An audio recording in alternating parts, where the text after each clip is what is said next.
দর্শক, ঢাকার প্রবল আগ্রহের মুখেও ফ্রান্সের প্রেসিডেন্ট ইমানুয়েল ম্যাক্রো আমাদের প্রধান উপদেষ্টার সঙ্গে বৈঠকে রাজি হলেন না। কী কারণে রাজি হলেন না?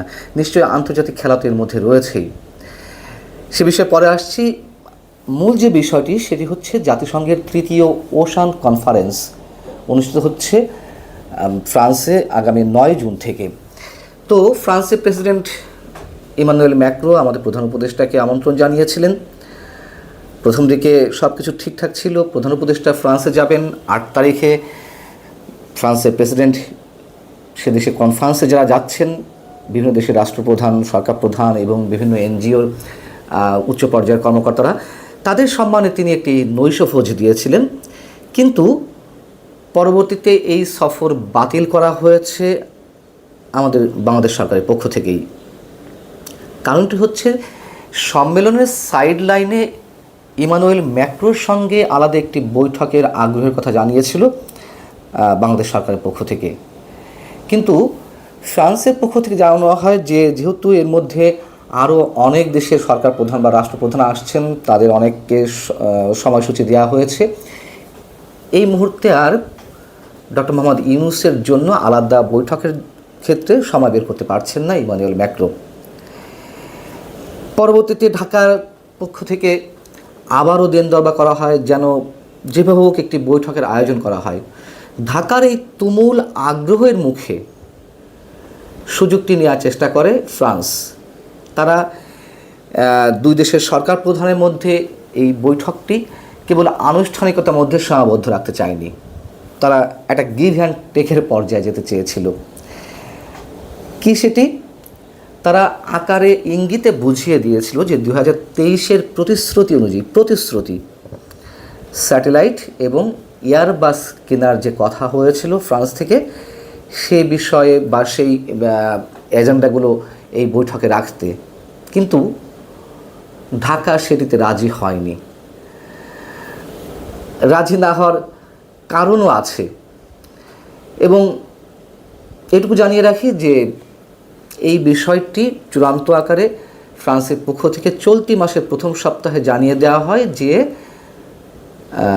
সে দেশের প্রেসিডেন্টের সঙ্গে ডক্টর মোহাম্মদ ইউনূসের বৈঠক সম্ভব হচ্ছে না, এবং তার পরবর্তীতে আমাদের সরকার প্রধানের পক্ষ থেকে তার সফরটি বাতিল করা হয় আনুষ্ঠানিকভাবে। এখন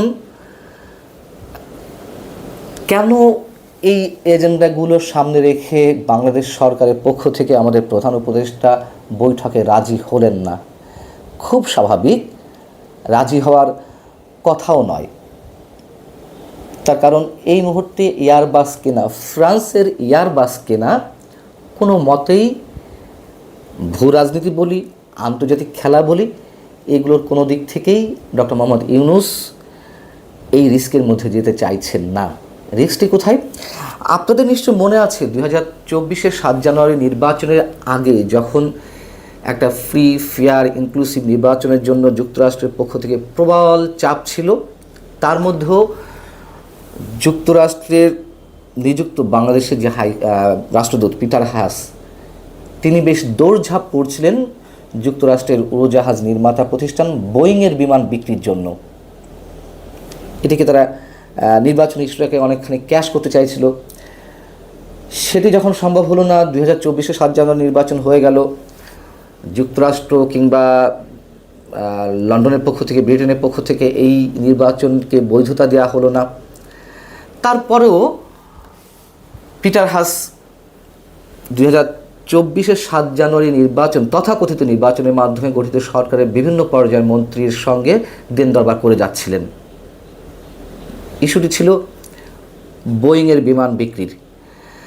তো এর মধ্যে কি হয়েছিল এটিও নিশ্চয় আপনাদের মনে আছে 2024-এর নির্বাচনের আগে 2023-এ ফ্রান্সের প্রেসিডেন্ট ইমানুয়েল ম্যাক্রো একদিনের সফরে বাংলাদেশে এলেন। আসার পরে তিনি এয়ারবাস বিক্রির প্রসঙ্গটি তুললেন। তৎকালীন প্রধানমন্ত্রী শেখ হাসিনা মৌখিক প্রতিশ্রুতি দিয়েছিলেন, মৌখিক, লিখিত নয়, কিন্তু হয়তো প্রসঙ্গক্রমে বলেছেন যে হ্যাঁ কেনার ইচ্ছা আছে, দেখি, সেটিকে আবার ক্যাশ করলেন ইমানুয়েল ম্যাক্রো। তিনি ফ্রান্সের উদ্দেশ্যে উড়ে যাওয়ার আগে যে সংবাদ সম্মেলনটি অনুষ্ঠিত হলো, সেই সংবাদ সম্মেলনে সাংবাদিকদের সামনে বলে ফেললেন যে ফ্রান্সকে বাংলাদেশ কথা দিয়েছে 10টি এয়ারবাস কেনার জন্য। বাংলাদেশ সরকারের পক্ষ থেকে একটা নীতিগত সিদ্ধান্ত নেওয়াও হয়েছিল যে 10টি এয়ারবাস কেনা হবে ফ্রান্সের পক্ষ থেকে। পরবর্তীতে বিমানের বোর্ড সভায় অনুমোদন দেওয়া হয় 4টি এয়ারবাস কেনার। প্রতিটি এয়ারবাসের দাম $1,180,000,000। হিসাব করে দেখুন যে কত টাকা পড়ে বাংলা টাকায়। কিন্তু পরবর্তীতে সেটিও বাতিল হয়। কেন? প্রথম যে কারিগরি মূল্যায়ন কমিটি তারা 6-9 দেখিয়েছিল যে এটি লাভজনক হবে, এটি এই হবে, কিন্তু পরবর্তীতে এটি সন্দেহজনক অবস্থান থেকে আবারও কারিগরি মূল্যায়ন কমিটি পুনর্গঠন করা হয়। তারা বলে যে এটি বাংলাদেশের জন্য খুবই ক্ষতিকর হবে, খুবই লোকসানের পর্যায়ে যাবে। তারা দেখিয়েছিল যে কেবিন ফ্যাক্টরের সমস্যা। কেবিন ফ্যাক্টরটা কি? যে কোনো ফ্লাইটের গড়ে 92% যাত্রী থাকতে হয়। যদি 92% যাত্রী পাওয়া যায়, সেক্ষেত্রে বিমানের যে খরচ তাতে প্লাস মাইনাস মোটামুটি লাভজনক অবস্থা থাকা যায়, লোকসান মোটামুটি হয় না। কিন্তু বাংলাদেশে এই মুহূর্তে যে কটি বিমান রয়েছে, বাংলাদেশে এই মুহূর্তে 21টি বিমানের মধ্যে, বিমানের বহরের মধ্যে বোয়িংয়ের রয়েছে 10টি, 8টি বোয়িংয়ের রয়েছে 16টি, আর 5টি রয়েছে -8, সম্ভবত কানাডার। তো এইগুলো পরিচালন ব্যয় অনেক এবং ঘাটতি পুষে ওঠা যাচ্ছে না, যাত্রীর সংখ্যা তেমন হয় না। সেই জায়গা থেকে সেই 4টি বিমান মানে এয়ারবাসের 4টি এয়ারবাস কেনার সিদ্ধান্ত বাতিল করা হয়। এখন বিষয় হচ্ছে যে এয়ারবাসের মূল প্রতিদ্বন্দ্বী হচ্ছে যুক্তরাষ্ট্রের উড়োজাহাজ নির্মাতা প্রতিষ্ঠান বোয়িং, বা দুই প্রতিষ্ঠানের প্রতিদ্বন্দ্বী। আমরা তো জানি বর্তমান সরকার কিভাবে টিকে আছে। নির্বাচনের নাম এখন যুক্তরাষ্ট্র নিতেই চায় না। নির্বাচন প্রসঙ্গে কোনো প্রকার চাপ তারা দিতে চাইছে না। তাদের অনেক ধরনের দাবি রয়েছে, অনেক ধরনের চাওয়া রয়েছে, সেগুলো বর্তমান সরকার পূরণ করতে যাচ্ছে। নানান বিষয় তো আছে, করিডর থেকে শুরু করে ইত্যাদি ইত্যাদি। অর্থাৎ যুক্তরাষ্ট্রের সমর্থনেই ডক্টর মোহাম্মদ ইউনূস প্রধান উপদেষ্টা নির্বাচিত হয়েছেন। নির্বাচিত মানে প্রধান উপদেষ্টা পদে বসেছেন এবং ক্ষমতা টিকিয়ে রাখতে যুক্তরাষ্ট্রের কাছে নতি স্বীকার করছে বিভিন্ন ক্ষেত্রে, এরকম কথা তো প্রচলিত রয়েছেই। সেই জায়গা থেকে নিঃসন্দেহে এই মুহূর্তে ফ্রান্সের এয়ারবাস প্রসঙ্গে কোনো ধরনের আলোচনা ডক্টর মোহাম্মদ ইউনূস নিরাপদ বোধ করছেন না, যার কারণে এটি আমার মনে হয় যে চূড়ান্ত পর্যায়ে বাতিল করা হয়েছে। এখন